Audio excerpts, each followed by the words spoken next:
Hello, my name is Jibril Rais, My name is Roshan Majid. My name is Werder Reyes. and the title of our project is How to Build a Cell Phone Microscope. The purpose of our project is to see if a cell phone can see things at a microscopic level just by using a lens. We were interested in this project when we asked the question whether this item that we carry around with us on a day-to-day basis can see things at a microscopic level just by using a lens. Once we figured out what we wanted, we started researching lenses and their focal length and what makes them magnify the image. We found out that for our current project, the best lens was a micro lens. We also found an LED which we made into a small stand for easy portable use. We put the lens into a clip and then we started using it and testing it out. We have some results down there, but I don't think it will show well. He has the results on his phone. It'll be easier and clearer. That's the plant cells. The cells, okay. Through the phone, because in that is not clear. Here, Size of the lens you use? it's a micro of 0.2. Yeah. And it provides quality more than the normal phone lens because Yeah. the phone lens isn't able to see as detailed. Okay. And what was the purpose you use this subject and you talk about it? Because normally if a scientist wants to use a microscope is a very big piece of equipment. If you can use something like a phone that you have with you all the time with just a small light stand, Result with this. better result, and you don't have to carry an entire As microscope it's with more you. mobile and scientists already have technology, the technology needed for this instead of having to Yani buy it's a better technology than the normal one. a That's normal what, microscope because it's smaller and it works more sufficient. You More get a better portable. result. And better result you're gonna get out of it. Mm. Okay, well done. And this is the rest of it. How that's So that's a difference. Other people. Okay. I'm so proud. Thank you. Here, do you want to test? Yes, I will. Yeah. Here. See. Yeah. Give her the lamp. Give me the things. I will see. Yeah. In the leaves, I put the leaves. You can do anything you want. The Leaves, you want pattern? flowers. I don't want to see through You the. can also test like human. Here, what do you want? Put it here. Yeah. I want to show you how to First, you take a shot of it. Good. Is it too powerful? Yeah. Not too powerful. one Weakest. Here, put this. خنجر Okay. Right, sorry, wrong side.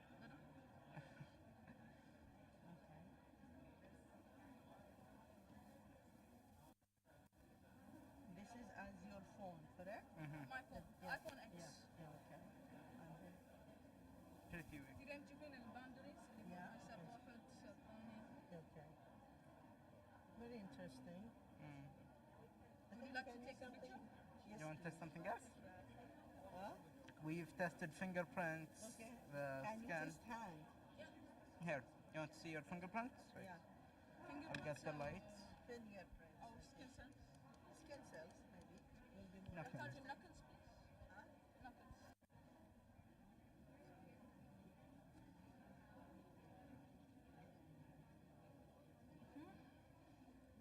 Wow, this is freaking me out. The knuckle cells are very triangular. The rest of your hand, the cells are longer. Yeah, I can see it's this. Very triangle. Yeah, very triangular shape. Very interesting. And you can do it in your phone, huh? Yes. Anywhere, anytime. Very interesting. I'm The proud of only you thing guys. that Thank you. needs to be charged is this. You have to charge it, huh? Yes. I remember thinking.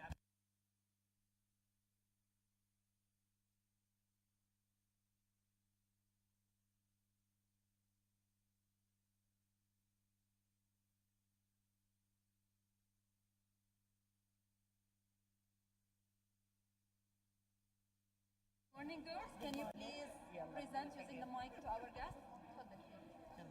Hello, my name is Mayon. My name is Amna. My name is Noor. And my name is Tala.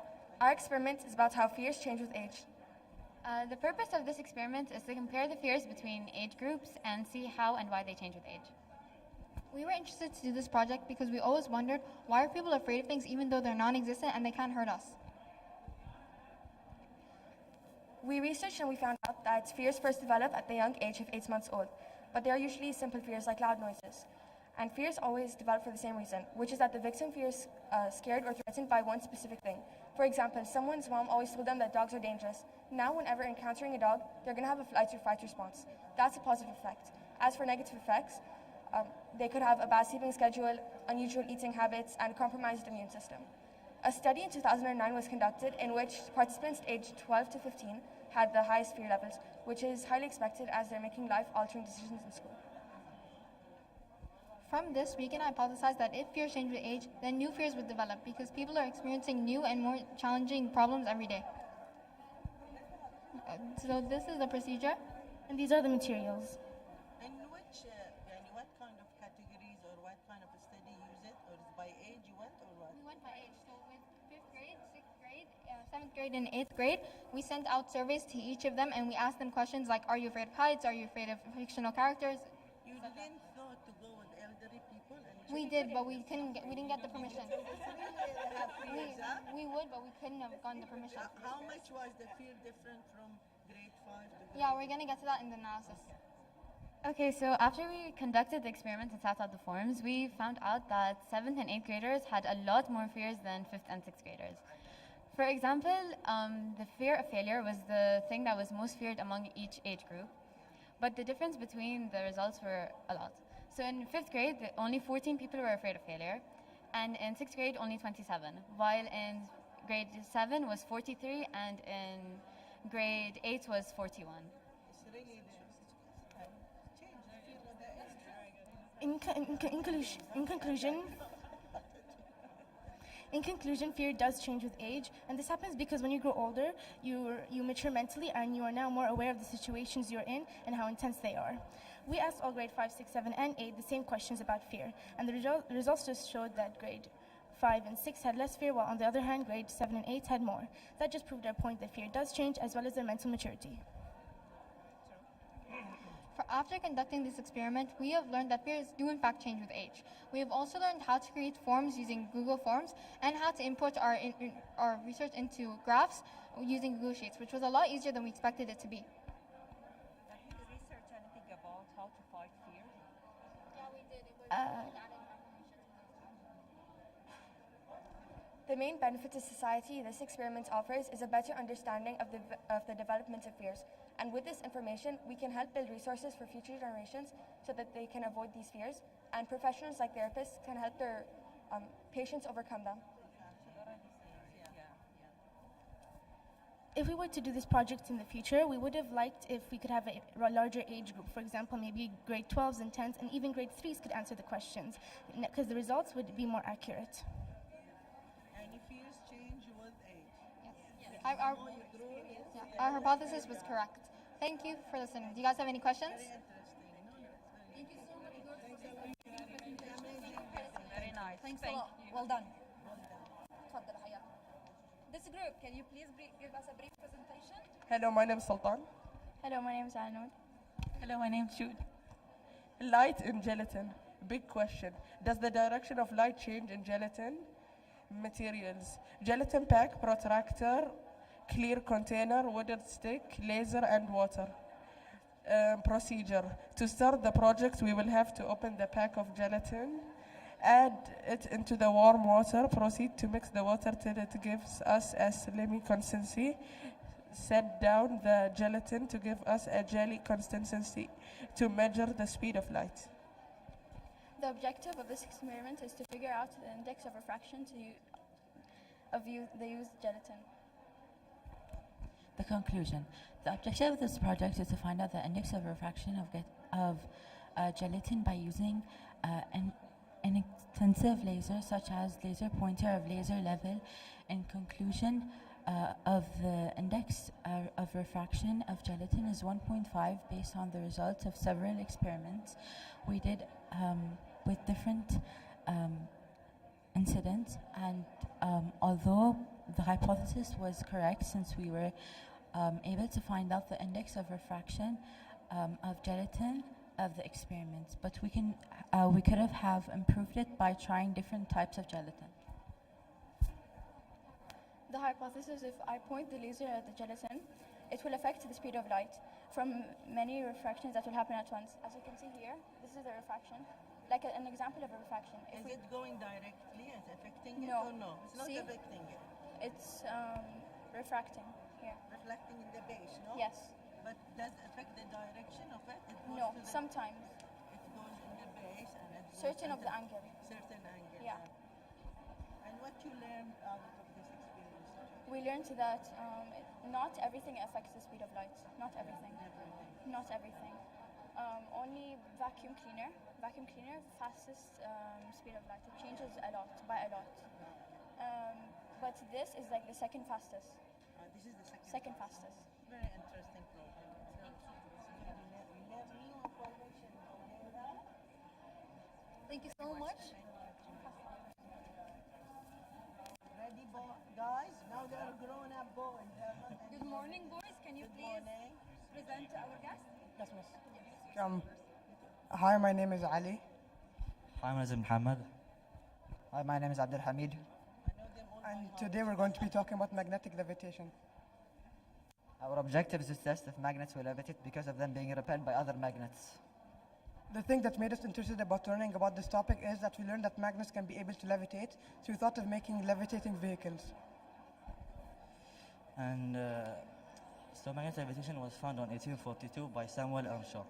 Magnets are items which can release a magnetic force. They can attract other magnets by having a north or south pole. And this doesn't need any battery or shell. We only need 4 large magnets and 2 small magnets and at least 4 needles. The results have shown that the magnets levitate at the height between 4 to 10 centimeters. If it's higher than 10, it won't because it's too high, and if it's below 4, it won't because it's too low. And it has shown that the higher the magnets, the lower the magnetic force. Thank you for listening. Do you have any questions? No, I was just wondering. For us, as we were kids, we know what the magnets do. But how it will work with what you are doing?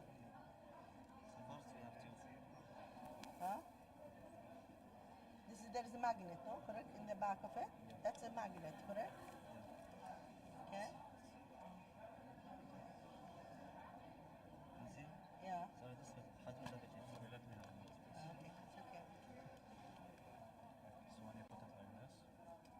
Now all these are magnets, correct? Yes, same pole. Yeah. All of them, and these are same similar to them for it to repel. Okay. So usually, if you put this at the same force, Yeah. it should fall down if it was not the same.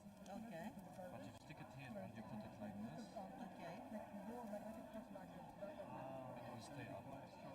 Should be stable, no? Yes. يوقف مفروض. So it's standing up. Okay. The repulsion force is pushing it. Okay. However, if you put it outside, it will go down. However, here, To stay in the middle of the two magnets. Very interesting. It's very interesting. Thank you. Thanks a lot.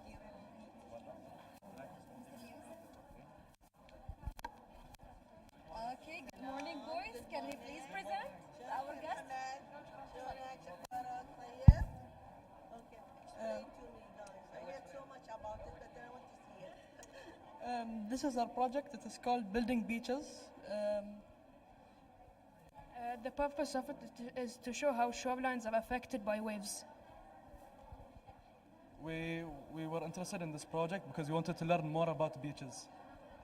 We researched a lot of stuff like the beach bum, and that is it's a coastline, and what affects it is the collateral shape which comes from the waves. And we also use these materials which have sand, a well-sized container, rocks, and a bottle of water, and we use the bottle of water to generate waves. The procedure of this project was, firstly, we had to cover the bottom of the tray with 5 cups of sand. Secondly, we had to pour our water on the sand and let it rest for 5 minutes. Third, we had to take a picture of the beach and record the form of the beach. Fourthly, we attempted using a plastic bottle with the lid closed. Fifth, move the bottle back and forth for 1 minute to create waves. And finally, once the timer ends, take a picture and see how the waves affected the beach and collect the data. After 1 minute of creating waves, it made a bit of a shoreline. And after 2 minutes of creating waves, it made a bigger shoreline that went higher up the beach. With 1 minute with the headland, it created waves that didn't go as far because the headland was stopping the waves. After 2 minutes, the water eventually got around the headland and went to the beach. In conclusion, the hypothesis was correct, which headlands do prevent waves from forming. What we would have wanted to change was using different sands and aquarium gravel instead of normal gravel. We learned how waves affect the shoreline of a beach and how time is affecting this cause. Thank you for listening. I was wondering.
Girls, can you present our guest? Hello, my name is Mayor Al Khalifa. My name is Sundus Nooh. My name is Farah Janahi. We're students from 8B. And today we're going to talk about our project about infinite images. So the background research we used to build this project is infinite images with plane mirrors and arrangement of 2 or more parallel mirrors, which creates a sequence of smaller and smaller reflections that appears to fade. So the illusion, it makes it seem like it's infinite. And an infinite plane mirrors is also, like, it's mainly used to find out, like, the object's reflections. And it's used for telescopes, vehicles, shaving mirrors, and more. So our big question was, how can we build an infinite plane mirror that can make an object seem infinity? Before we did this project, we had to think about a hypothesis, and we thought, if we put 2 parallel mirrors in a box and put an object in the middle, then it will create multiple images of the object because the light reflects many times, therefore it will cause multiple reflections and illusions of that object. So the materials we used to build this project is first 2 normal mirrors, second a cardboard box, third any small object, and we chose AirPods. The procedure of this experiment had 9 steps. The first one being getting a normal cardboard box and spray painting it any color you want. Then measuring the diameters of the box and getting 2 parallel mirrors that fit the sides of the box, because you'll be measuring the length and the width of the box before that. Then placing the mirrors on the sides of the box and taking any random objects you want. We chose AirPods, putting it inside the box and looking at the mirror through the 2 holes you'll make inside the mirror and the box. Then you take a picture of your final results. This is ours, and you'll be done with the procedure. In conclusion, the purpose...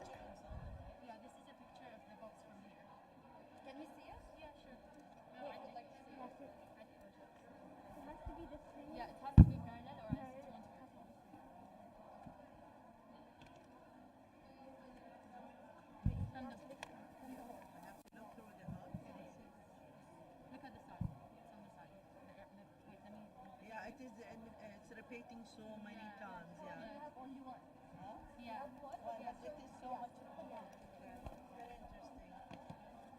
In conclusion, the purpose of this project was to make an object reflection look infinity, and we did that, so that means our hypothesis was correct.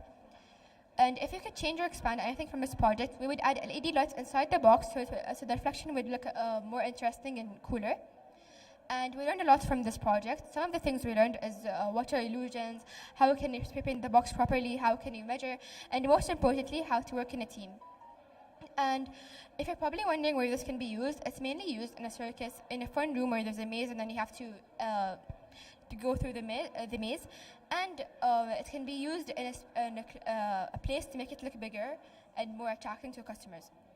And as we can see over here in the pictures, we see that the marble is, there's many fractions of the marbles and the AirPods. Thank you for listening. Thank you so much. Thank you so much. تفضل حياك.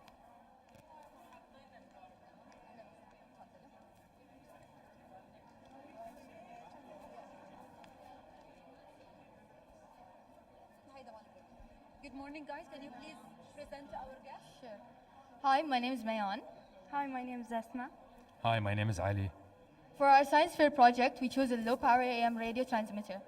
What is it? It's basically like a radio, and you know, like a car radio, where you can play Quran, music, anything. It's basically like that, but it's low power, and it's here. For the big question, we were wondering if what height would it receive the best frequency? And for the hypothesis, we chose if sound can be heard, the AM radio can catch frequency. It means that the higher we are, the better frequency we can catch. The material we used for this project is a crystal oscillator, jumper wire kits, an AM radio transmitter, paper towel rolls, and a copper tape attached to it, a frequency changer to change the frequency, a transformer to connect the wires, and an ear listening device to listen. Can I listen? Okay. For the background research, this works because of this. It's magnetized and it sends a voltage to the copper sticks. And we can keep these far away from each other. And then someone can listen in and we can change the frequency and we will hear like a static noise. Thank you. For our analysis, we have noticed that in our data, when you're outside in an open field, no statics or frequency can be heard. However, when you go to a high level, like a first floor inside, you might hear like a silent fade of frequency and statics. When you're on a second floor, you can hear like a clear and a perfect frequency and statics. It will be perfectly heard. We have concluded that in the end, the AM radio transmitter can be heard at a higher place, and it will be like clear for you like to hear it, and that's what makes our hypothesis accurate. But now does it work or doesn't? It doesn't work because we're not at a What we learned from this project is the higher ground we go, the more frequency is in the radio transmitter.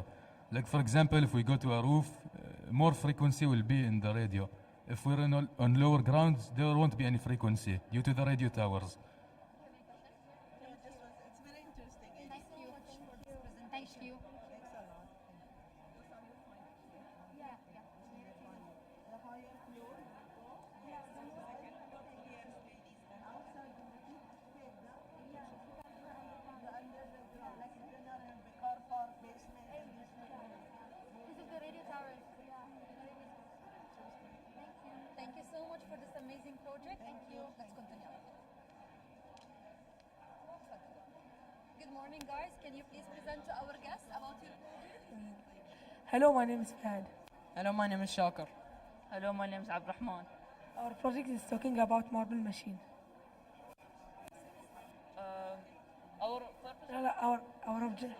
Our objective of this project is separate big and to small marble.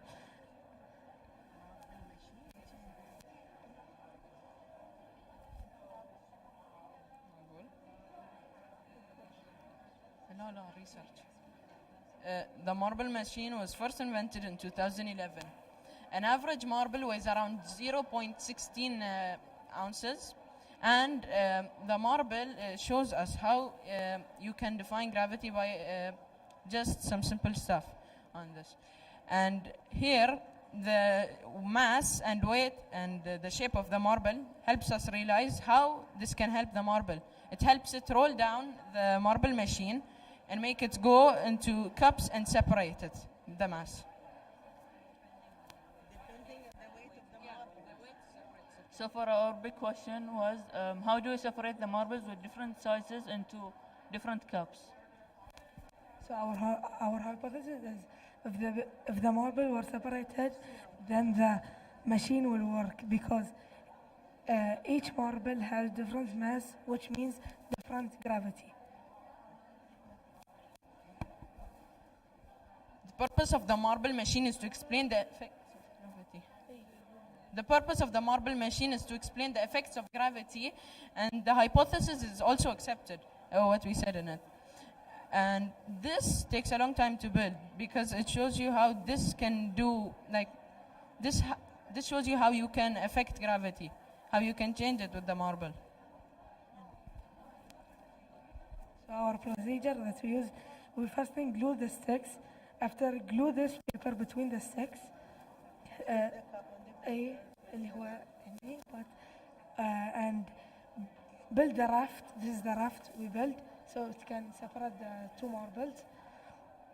And marble are placed into the two different caps. Because we have two missing caps. Yeah, it goes by the weight. Yes.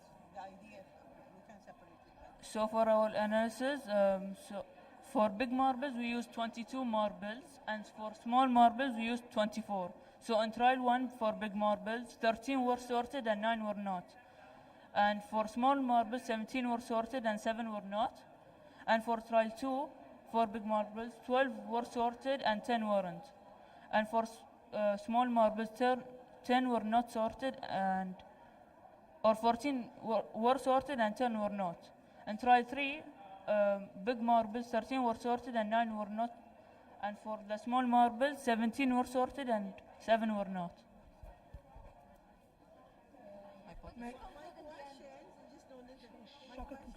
We concluded that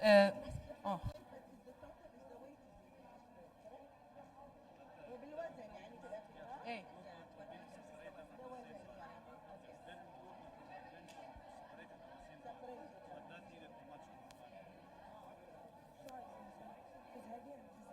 Yeah, I know. This is plastic and this is glass.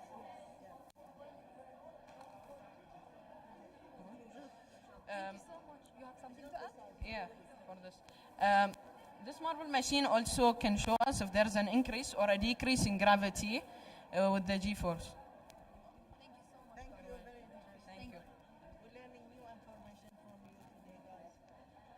Good morning, everyone. Can you please give our guest a brief introduction or presentation about your science fair project? Hi, my name is Yahya. My name is Abdullah. My name is Mohammed. So today we want to find out if orange juice really has vitamin C or not. Our big question is, how much vitamin C is in an orange? And our hypothesis is if the solution turns green, then that means that vitamin C reacted with the iodine solution. So our safety precautions were goggles, coat, lab aprons, stay alert, use the right tools, and the cutting board. So some of our materials are distilled water, 100 ml flask, 8 Oz amber glass jars, and oranges, vitamin C tablets, iodine water, burris clamp, and 50 ml burret. For our background research, we researched about our experiment, and we researched about distilled water. Distilled water is water with no minerals, and it's only H2O. And oranges are used mainly, and vitamin C, it's mainly used to fix your tissues and make them ready for the future, and they're mostly used to thrive your tissues. So in analysis, these data summarize how much iodine is needed to react with vitamin C. We did 3 trials. Trial 1, we used 20 milligrams of vitamin C and reacted with 8.5 milligrams of the iodine. Trial 2, we used 20 milligrams of vitamin C and reacted with 8.7 of the iodine. Trial 3, we used 20 milligrams and reacted with 8.2 milligrams of iodine. For our procedure, we used starch and iodine and vitamin C. We did 2 trials, one trial with vitamin C tablet and the other trial with orange juice. For the orange juice, we kept it with the starch here and we kept the iodine here. And when we open this and we mix it, it will turn green. And when it turns green, that means the vitamin C is finished and now the iodine is reacting with the starch. And for the tablet, we did the same thing. The tablet, now, the orange juice, how much the content of vitamin C in it if you measure? 20 milligram only? Tablet. Tablet 20. The juice, the fresh juice. It has Different, 16? 16 points. Why there is different? Depending Because on you the took the size. different. Yeah. Three different sizes of the orange. Okay. يعني when you think about it, it's not 16. يعني, but what is more benefit to take? Did you did a comparison if the tablets is more sufficient to use or to take? No, of course you need to use like the orange is better because like it's fresh. It's better than a tablet. Yeah. Similar amounts, but it's a fresh. But it's a fresh. فيها minerals. Yeah, exactly. Yeah, more than the tablet. And the tissues, very interesting comparison. I like it. Excellent. Very nice. Thank you. Thanks a lot.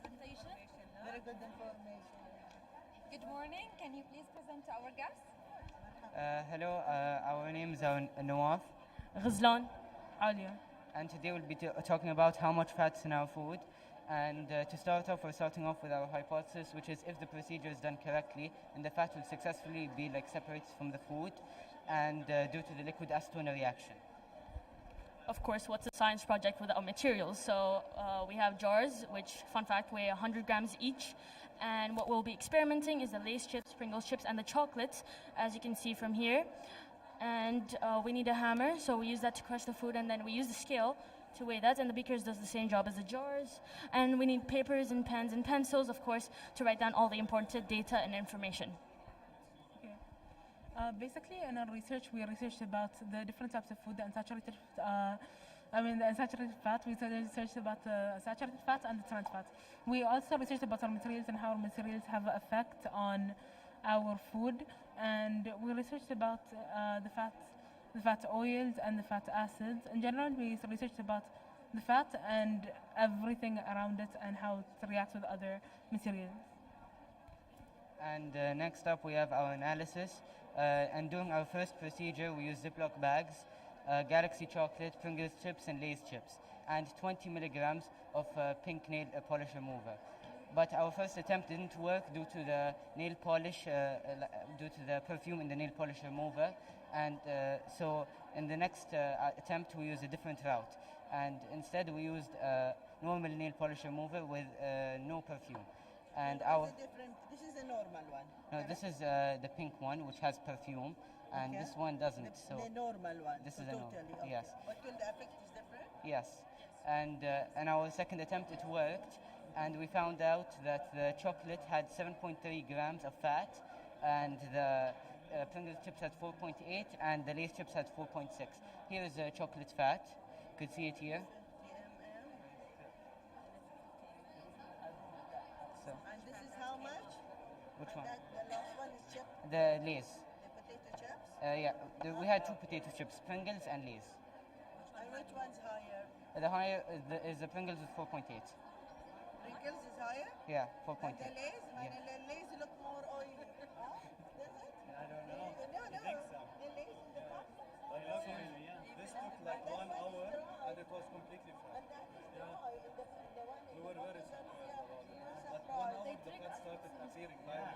It's really, because you buy the bottles, you eat the chips and try. The other one, you touch it, You feel it. yeah. Yeah. It's very interesting. What we learned is basically how the fat reacts with the acetone, how the fat reacts with our materials, and how, in general, how fat reacts in our body. We also learned about the unsaturated fat or the saturated fat. We learned about how saturated fat can actually it can hurt your body and it's bad for you, while unsaturated fat is good. You know.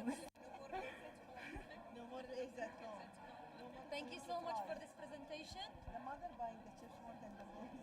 Yep.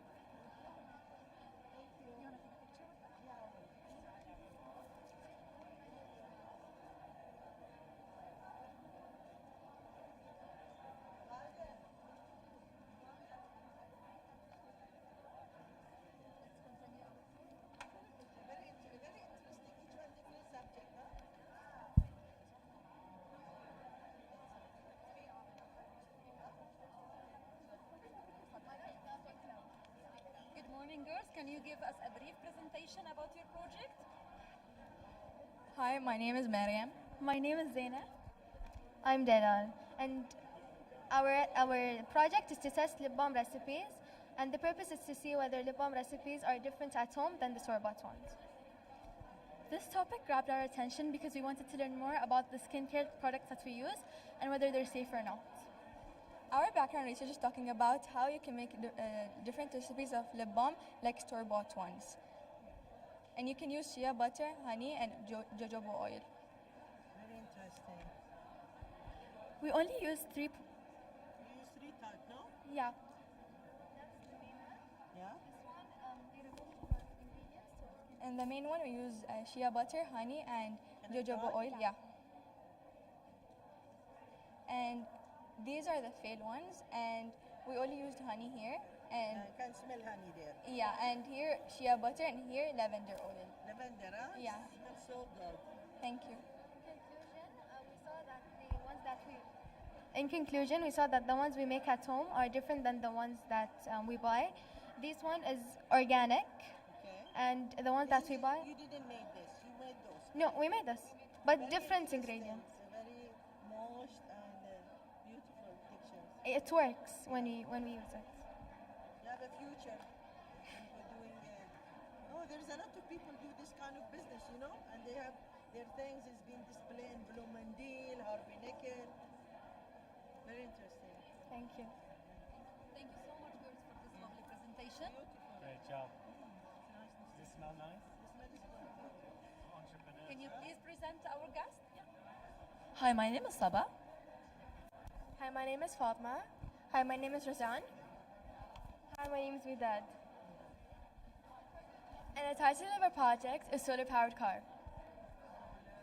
Solar powered car. We chose this project because nowadays solar energy is a very good way to consume energy because toxic gases are always released into the atmosphere and this causes global warming. And it isn't a good thing because it causes a lot of pollution and a lot of animals are dying and it's like a very bad impact on our lives.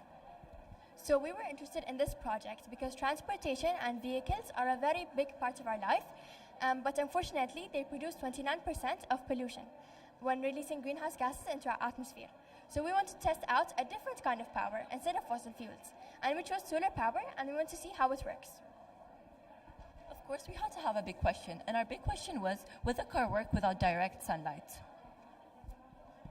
And our hypothesis for this big question is, if the sunlight hits the solar panel, then the car will work because the energy will be converted for the car to move. So what we learned from this project was that when the solar car hits direct sunlight, it will work and become faster. But when a shadow blocks it, it's going to stop. And also an interesting thing that we learned was that in the future, there are different kinds of solar panels, and one that can actually collect the solar energy for the nighttime and different weathers when the sun isn't out. We've concluded that our hypothesis is correct. It's because we need direct sunlight for the car to work. And to improve our project in the future, we can test it out on different surfaces and test it in different weathers to see whether it will work without direct sunlight. We tested it out on different surfaces to see if it will work on like concrete and synthetic rubber, concrete, false grass, and more. And here we can see how our car is going to work. So we can see when we blocked it with our shadow, the car stopped. Although when we removed it, then the car worked. Did you study that you can save the energy which you get it from Yeah, solar? yeah, we can store it inside. Yeah, we can store it. Technology used like photovoltaics technology, which is in solar panels, and these are intended to absorb heat and sunlight from the sun. So, for example, you're like in a cold weather where there's hurricanes, really cold weather. So yeah, these are like cells that are designed to help the car work, which are mostly in solar panels. But it should be nicely designed also. Yeah, in the future. Doesn't affect the design of the car. In the future, we can design it in any way we want. We can design it in any way we want, because like in the future we can like use it with like metal and all that, and we can also put the solar panel inside the car for it to work, because we can store the energy. So it doesn't necessarily have to be outside. This is just like a small model of how it would. Did they been to the Eco Lab to see how much they are saving power and running the cafeteria? We went to the Innovation Hub and we went to the The field. Eco Lab, which is in the coffee shop, we put all this solar panel because we won the prize from Zayed, you know, for the sustainable energy.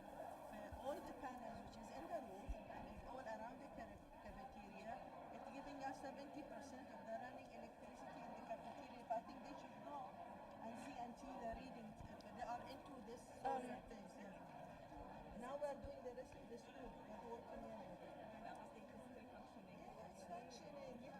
And we have also the restore water because we are doing 4 items here. The sun, the wind. No, you don't have to take off that. Because this is just like a setting.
Great job, ladies. Thank you so much. Okay, let's move on to our next one. Good morning, boys. Good afternoon. Can you please give our guest a brief presentation about your project? Sure thing. Hello guys, long time, طيبين. Boys grow up. هي كلهم كبراء. Hello, my name is Ali Al Khalifa. My name is Isa Al Ajmi. My name is Naif Sharif. My name is Ali Al Ajmi. So our project is about light car. So in short, light car is a car that is powered by batteries and stopped by lights. We had a big question, and our big question was to see if the light car would work reliably. We also had an objective, and the objective was to see if a car that is powered by batteries and stopped by lights would work reliably. Our hypothesis was if the car works, then the wiring was successful because the car would stop when light is shined on. We had a background research, and we looked at the Bluebot kit, which is a robotics kit, but we actually made it by ourselves in the makerspace. All of the wiring and everything was from us. We used a 9-volt battery instead of a 12 or 6 because it's not too powerful and not too weak, so that it will work perfectly. The materials that we used were 2 9V batteries, LEDs, a 9 battery snap connector with barrel jack connector, alligator clip LEDs, 2 big wheels, one small wheel, Bluebot kit, and lastly a light bulb. In conclusion, our purpose was to find out if it worked reliably, and it did.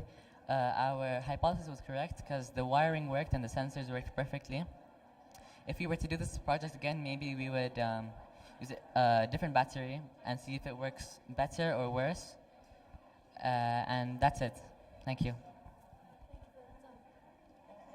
Is it the power of the battery? The power of the battery is giving you how much speed of your.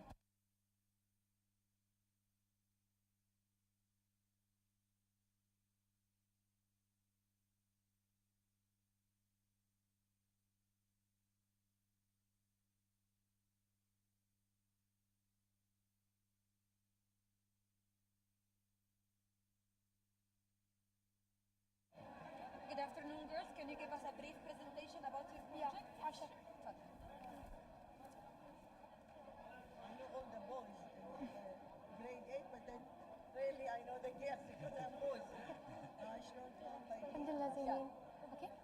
The amount of acid in vinegar presented by 8B students, Aisha Hamza, Jude Lambarak, Fatma Derwish, Noura Al Zayed.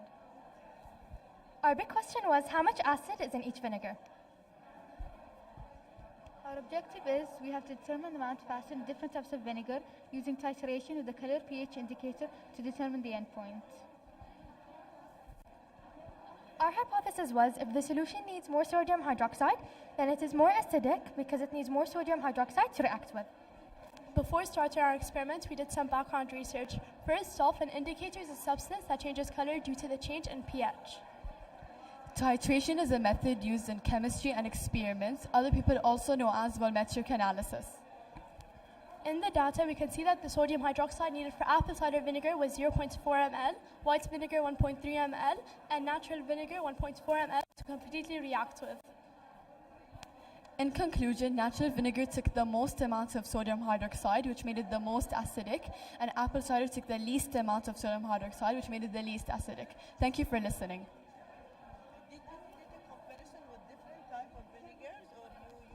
We use three types. Which are one and what you use? Apple cider vinegar, white vinegar, and natural vinegar.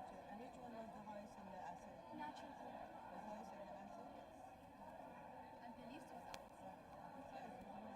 Thank you so much, girls, for this lovely presentation.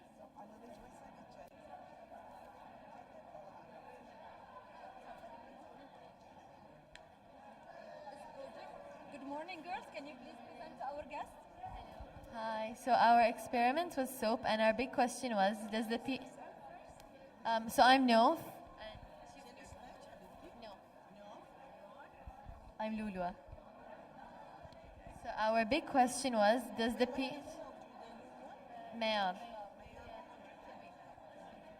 Our big question was, does the pH of soap change if we put food coloring? Our objective was to make our own soap by mixing coconut oil and sodium hydroxide and to see the purity that's increasing in the soap. Our hypothesis was to see if our pH of soap would change if we add the food coloring to the soap solution. So we did 3 trials. In the first trial, the soap wasn't successful and it wasn't safe to use because we added lavender essential oil. In the second trial, the soap was safe to use and it was successful because it solidified and we did not add any essential oil. In the third trial, the soap also succeeded and it solidified because the pH of the soap was higher than 6 and we added food coloring. For the soap to be safe, the pH of the soap has to be higher than 6. So when we added lavender, it was not safe to use. And when we added food coloring, the pH of the soap did not change. That shows that our hypothesis was rejected. We ended up with only 2 soaps in the end of our experiment, and that's because we didn't have a lot of materials. So maybe next time we learned from the mistake that we did, and we can bring more materials and not add the essential oil like we did, and maybe we could end up with more soap next time. You were planning to make solid soap or liquid soap? Solid soap. We actually made 2 solid soaps, one with food color. Actually, we only ended up with 2, so we didn't want to put it in front. We wanted like more soap, but it was very interesting to see it. Yeah. Even you end up with 2 to see, because see the ones they did, right? It was very interesting. You see and you compare it with what they manufacture and what they make. So you have them? Yeah. Huh? Yeah, we do have them. Bring them to see them. It's very interesting. No, because you did an experiment and you make a soap. Yeah. Because nowadays it's very in this homemade soap. Yes. It's very healthy, yes. Yeah. Because it's more organic, more this, Yeah. It's nice because I see the girls are focusing Muslim and then It's based on their interest. They choose the project. I Some know, of them yeah. they're more into like And I don't know why physics, some into biology. my son knows the wave, the sun, يكون توجه يحب البحر They have the option to choose. Yes, they choose. Our soap. Thank you, This is our soap. These are your soaps? Yeah. It's cute. No, it's good you kept it. No, it's become a bit soft, Yeah, no? because it was out of the fridge. This is coconut. Yeah. Huh? And this one. This is coconut as well, but this is food coloring, so maybe more harder. Yeah. It was out of the fridge. It was out of the fridge, so it's شوي melted. Thank you so much for Thank you. presentation. Thank you. Good morning, girls. Good afternoon. Can you present to our guests, please? Let's introduce yourself. Yes. Okay. My name is Eljud. My name is Maram. My name is Asil. So our project was building a raft powered by surface tension. How can a small raft made from paper be propelled by water surface tension? Our hypothesis was that if we investigate the effect of other materials on surface tension, then the raft will move at different speeds because it will be affected by the substances. I'll give you an example. For example, you have two forces pulling against each other, but let's go of one for a bit. The other side will be stronger because it will have more power. That's how it works in our project. When we added liquids to one side, it decreased the surface tension, and the other side had more surface tension. So it had more power to move to the other side. In our analysis, we did two trials. First trial, we tried the house shape, and when we put face up, the raft moved fastest. And then second trial, we tried the half circle shape, which was bigger than the house shape, but when we did that, we put face up and the raft moved slower. And there's water now, yeah? Correct? Yeah. These are all this is a bucket full of water. And this was affecting the movement? Yeah. Adding the face, adding the liquid. The liquid. Our purpose was to see what liquid would move the raft fastest. No solid substances would make the raft move the fastest. Salt did not make it move at all, but face soap made it move very fast. Thank you. Thanks a lot. And the raft is the raft, the power of the raft is being moved. Yeah, it's being affected by surface tension. Like the egg in the sea, the boat. Thank you so much. Your turn. Your turn, girls. Are you ready to present to our guests? Please use the mic for a louder voice. Yeah, stop. Hi, welcome to our project. Hi. I'm sorry. Hi, my name is Arij Khalfan. I'm Jannah Hassan. I'm Lamia Kuzbar. I'm Nopal Khalifa. So our project is the LED glove. Now the purpose of this project is for us to learn furthermore to learn how to code and also how science is a big part of technology. Now we took interest in this not only because did we have fun doing coding in computer, but it also evolves and lets us know how to code furthermore into making an LED glove. So before starting our entire project, we had to do a lot of background research, and some of the things that we researched and found out about was that in the lily pad on our glove, there is a sensor that senses a light from the dark, and it is located in the microcontroller in the lily pad. And our whole glove is about how this lily pad connects to the microbit through a conductive thread. It's basically like a thread, and so that's exactly how our project works. It's that simple. It should be light up, no? Or no? It lights up on that. This is just one. This one's the right. Okay. Here. Can we see it? Yes. Over here.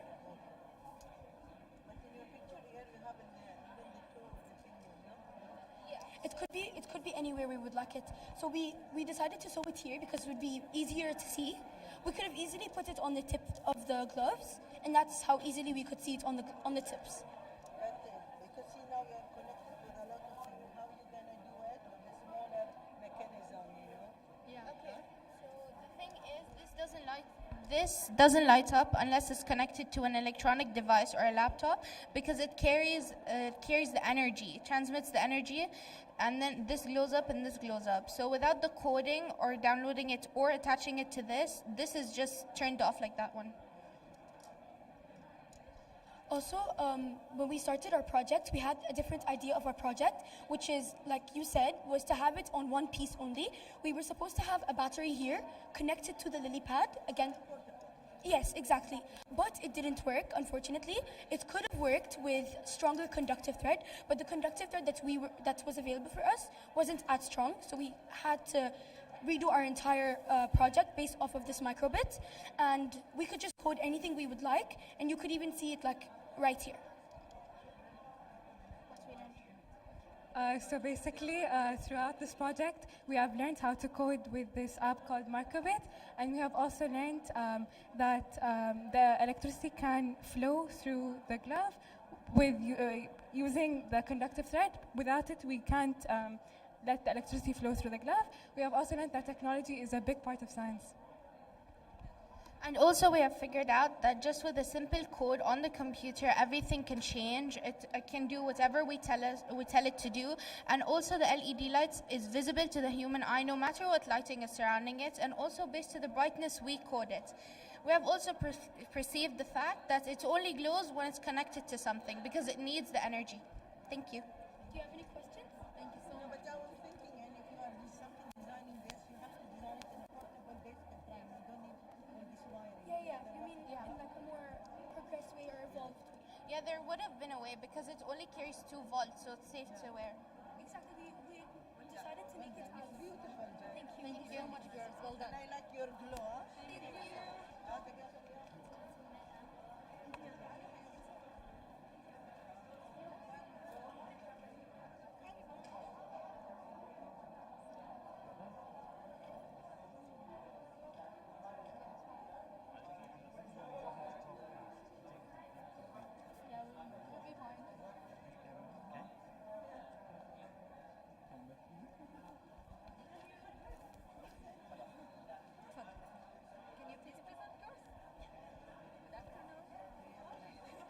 Hello and welcome to our project. Today we're going to be talking about crystals. Yeah, we are. My name is Zaina. My name is Hissa. And my name is Alia.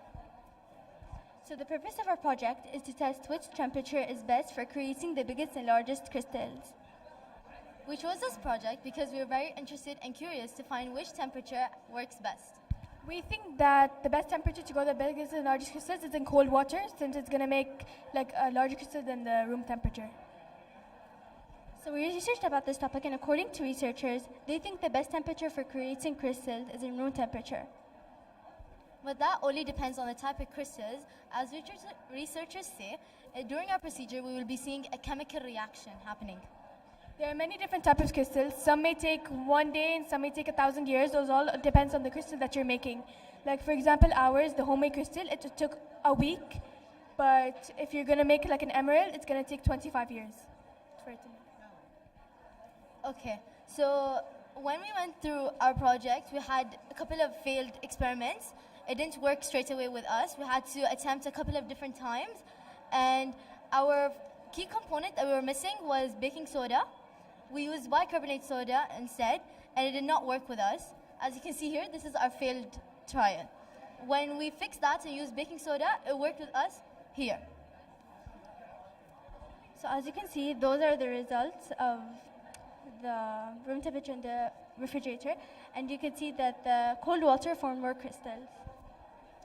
In conclusion, we found out that the best temperature to make the crystal was in cold water, so our hypothesis was correct. And if we would reattempt this experiment, we would like to focus more on the measurements and make sure that everything's correct, since here we messed up on the measurements and it ruined our whole experiment. Did you end up to make crystal or no? Yeah, just like in the picture over here. Yeah. It is.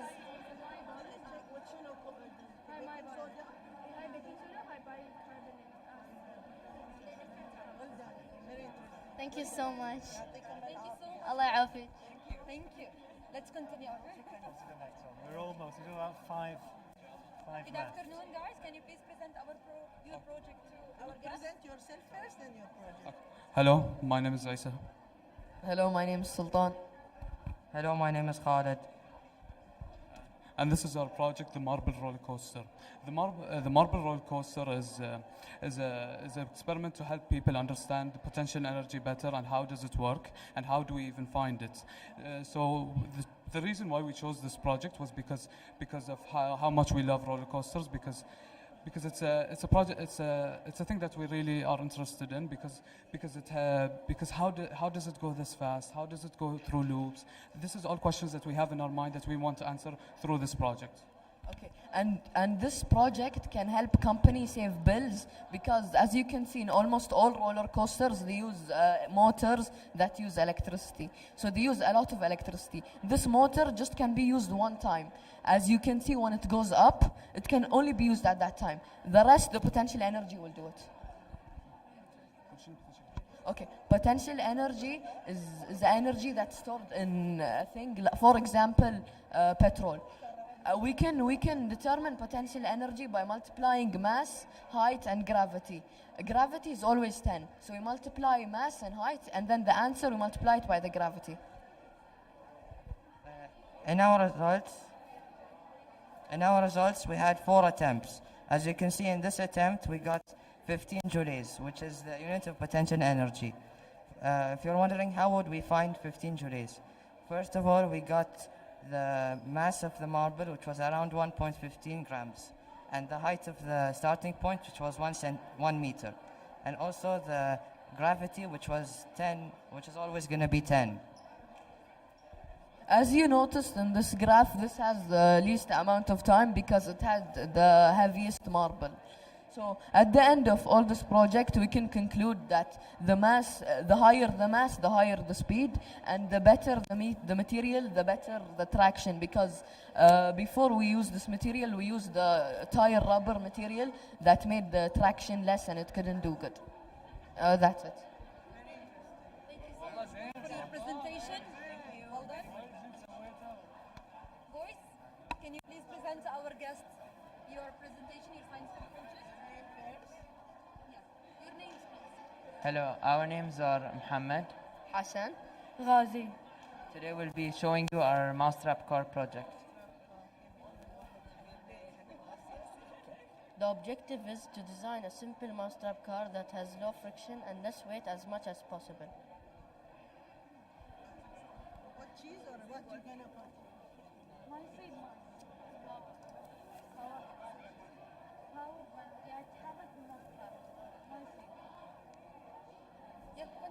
If the mousetrap car is built correctly, then the mousetrap car will run forward using potential and kinetic energy.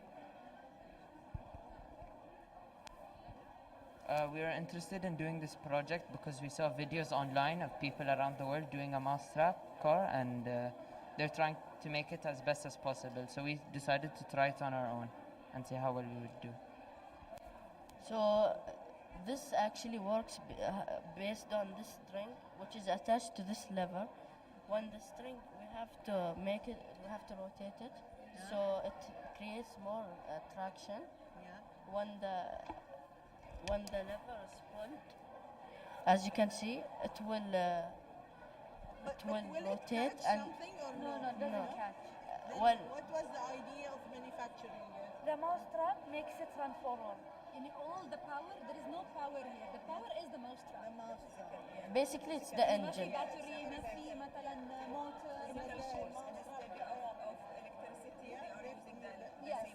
It's basically the engine, yeah. So when it's pulled, so it stores the string, it stores potential energy. When the lever is released, it will this potential energy will turn into kinetic energy. It will spin the dowel, which will allow it to move forward. Thank you so much, boys, for this presentation. That's amazing. Thank you.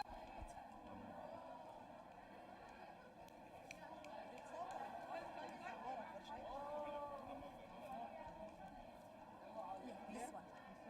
Girls, can you present to our guests, please? Inshallah. Yeah. Introduce yourself first and then go over with the presentation. Hi, my name is Alia. My name is Naila. And my name is Leon. Today we're going to be talking about roaming robots.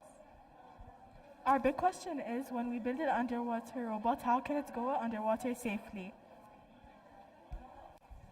So the materials we used are a volt DC motor, a heat shrink tubing, soldering iron, waterproof wire connectors, a model boost propeller, and a large container. In this project, our objective was to build a basic underwater robot. Our hypothesis is, if we build a robot using insulated wires and electronics, then we can build an underwater robot that can go safely underwater without breaking. And to prevent electrocution, we used safety wires. Results and data. After doing our experiment, the robot went underwater safely without any difficulties. This happened because we protected the wires by covering it with electrical tape, and it's made a huge difference in how the robot would function. So there are advantages of this robot, and one of the advantages is that there are sensors, so it protects the robot and us humans from going into danger. The first underwater was called the diving bell, and it was really impressive because it was invented in the 16th and 17th century. And what it would do is it would send humans to the depth of the ocean and then bring them back up. Okay, so we first started by wrapping the motor with electrical tape, and then we cut heat shrinking tubing into the length of the motor shaft. Then we dried it with a hairdryer, and then after we dried it, we added more layers of the heat shrinking tubing. After we did that, we connected it with the propeller, and then we connected our wires and twisted them together and covered it with duct tape. Then the engine, propeller, and battery pack have all been assembled. Then we taped the fuel canister to the clothing hanger with duct tape and attached the motor to the clothes hanger hook using duct tape to complete the underwater robot. In conclusion, after building a robot that works underwater, this proves our hypothesis, which the underwater robot can go underwater without destroying itself or damaging, and it can work properly. And then in the end of this project, we learned that it's safer for us because it can pick up any waste or pollutants from the bottom of the ocean. And it's also a good thing because it can keep us away from going underwater and having something else that can check. Thank you for listening.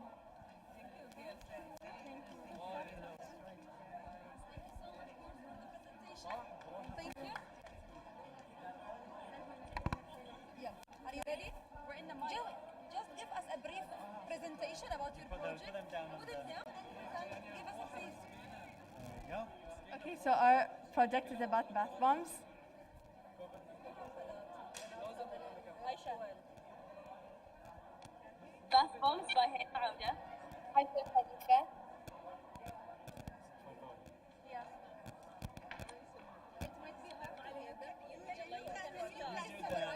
Okay, so big question. Will cornstarch affect the production of bath bombs? Objective: to know if putting extra cornstarch will change the way of our bath bomb fizzes. Hypothesis: if extra cornstarch is added then to the bath bombs, will they fizz differently because the structure will change? So in our presentation, we added extra cornstarch to some of them, and to see if it would fizz more, and we found out that adding extra cornstarch would make it fizz less. So if you want more fizz, then you have to add less cornstarch. Thank you. Can you show them the bath bomb you did?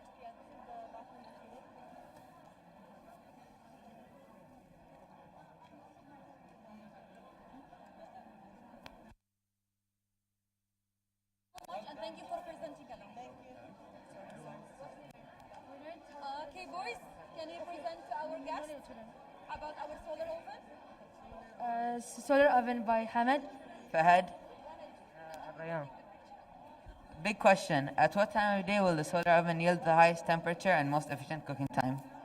Our objective was to find out.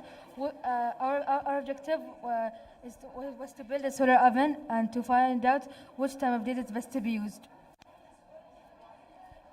Our hypothesis was that the best time of the day to use the solar oven would be the hottest time of the day.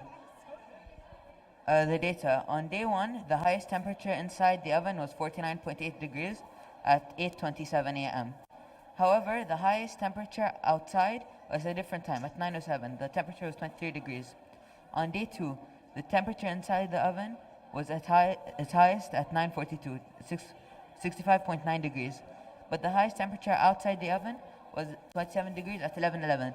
The reason for this is that the solar oven does not rely on heat, but it relies on the sun's rays hitting the reflectors. This means that even if the temperature outside is very hot, but the light is not being directed at the oven will not function well.